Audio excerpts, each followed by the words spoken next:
Hey guys, Alex here with Couch Ninja Warriors, and today I've got another gun under $200 for you. It's the HP22A by Phoenix Arms. Now, it's a semi-auto 22 caliber pistol. It holds a magazine of 10 rounds. This one is the extended one. They do have a flush fitting magazine. I'm now 500 and some change rounds into this gun that I picked up used. So who knows what the actual round count is, but the firearm has run really well.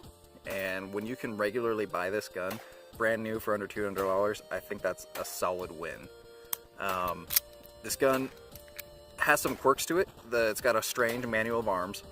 A lot of safeties built into it. You can see right here, that's a firing pin safety, and I've actually gorilla taped right underneath that to keep it in the upward position, because mine, when I would fire it, the safety would fall down and engage. So that's kind of an issue that I went ahead and gorilla taped it. If I can find a way to remove that, I will. That's just a feature that I don't like about the gun. There's also a magazine disconnect safety, so if you take the magazine out, safety has to be on to take the magazine out. And then since the safety's on and the magazine is out, you can no longer put this into fire. When the safety's on, you can also not rack the slide back. So after the magazine is out of the gun is locked up. You can rack it about a little millimeter there, nothing to kick out in a spent cartridge, which is kind of a pain when you're shooting, because it doesn't have a last shot hold open. You'll be shooting, and then your last round will fire, it'll go click, and you want to drop the mag and rack it open, but you can't. That's a typical manual of arms. Instead, with this firearm, what you have to do is leave the gun on fire, pull the slide back, put it on safe, and that opens the slide. If there was a round in the chamber, it would then kick out, and then you can drop the magazine, and you're good to go. It's a strange manual of arms. It is still safe. It's just not what you're typically used to. You typically fire the last round. If your gun goes click, drop the mag, rack the slide, make sure it's empty. This one, it's rack the slide, lock it open, then drop the magazine. A little bit different. Kind of a pain, in my opinion. Something that's it's just not familiar, so it's something you can work around once you get used to. But there's almost every single time I would get that click, I'd drop the magazine and then go to rack the slide. I have to put the magazine back in, rack the slide, lock it open, and do it the proper way. So I picked this guy up used for $50. You really can't beat that price for a gun that runs. However, there are some, because this gun is trying to meet a price point, there are some features that are cheesy about it. All those safeties, and the quality isn't spectacular, but it's pretty good for a gun that you could regularly buy for under $200, brand new. The firearm is better than what you would see typically, like Raven Arms, Jimenez, all those other Ring of Fire, so to speak, guns. Where I notice the most in not so great quality is the rear sight, which can just be moved with pretty much your thumbnail. So under recoil, it has shifted on me, and so I'll be shooting, where I think the point of aim is, and all of a sudden the sight shifts, and I have to aim in a different way or fix the sight. Kind of an issue. It doesn't shift enough to make a huge difference at close range, but if you're at like 15 yards and you're shooting at a Coke-sized target, you're suddenly missing again. So that's kind of a pain.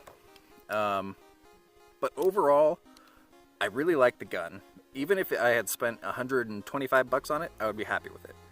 The frame is nice and heavy. It's made of steel, and so it makes it pretty pleasant to shoot. So if you were taking a new shooter out or a young shooter, there's hardly any recoil to this. It's already a 22. It's a heavy frame, and it feels nice in the hand. There's no stippling or anything going on there.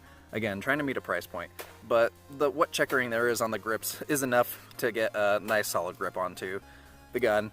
And the sights, when they're on and they're not shifting, again, this is a used gun that could just be mine. The sight picture is not bad. It is cut here and then right up there, so it does, reduce glare. It's already kind of a flat black anyways, so it's not a whole lot of glare there to begin with, but you could paint that front sight. Another thing I noticed about quality that I haven't noticed on other the Phoenix Arms that have come in here, my barrel wiggles a lot. And it's not supposed to do that. I've seen other Phoenix Arms HP22s and 25As come in, and they don't do that. It even wiggles a bit while it's in there. I don't know if you can see that on the camera, but overall, that might just be something. This is a sample size of 1, and I haven't noticed it on other firearms that have come in. So it might just be mine. Maybe the previous owner abused it. Maybe this is just something that slipped by on quality control. But overall, I've had a really good time with it. Again, I'm a little over 500 rounds into it, and I think this is a solid buy. If you find one used for less than $100, great. If you find one brand new for a little over $100, or if you want to order one online for $109 plus shipping, I think it's a totally reasonable firearm for a new shooter, or somebody you just want a kid that you're wanting to introduce into firearms, anything like that. I think it's a pretty good looking gun too. You can see I've had very few malfunctions, 2 failures to extract and a double feed, which in a double feed in this gun is kind of a pain because of the manual of arms. However, out of 500 rounds, I've had that happen 1 time. I'm not super concerned about it. Because it is a single action only, if you get a light primer strike or one of the primers that just don't detonate because it's a rimfire, you can recock the hammer and fire it again. And 99% of the time, I've had 1 time where it didn't work, the round was just a dud. It would fire that round. So that is a nice option.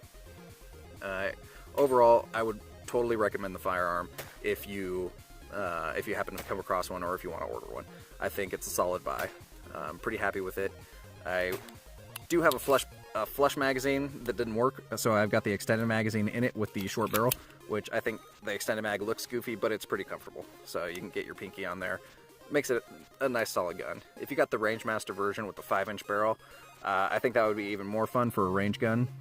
But overall, I think the firearm looks good. I think it's reliable, and I think for less than $200, you're getting a good firearm. So, yeah. That's it for today. I hope you liked that. I hope you enjoyed the footage I showed you in the background there. Like, comment, subscribe, tell me how much I suck. I don't care. Anyways, have a good one.